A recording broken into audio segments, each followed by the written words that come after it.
Standing on top of Mount Tom.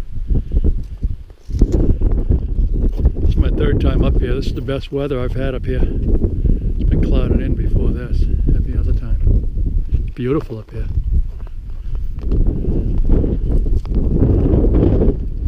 It's early April and the snow's about 4 or 5 feet deep, so I'm able to see over these trees in the summertime. And it's the trees are getting pretty tall. And a few more years you're not going to be able to see over them, unfortunately.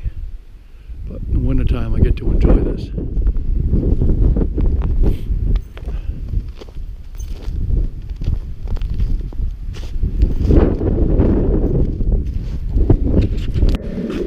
The summit of Mount Field. Here I've got a couple of lookouts over here.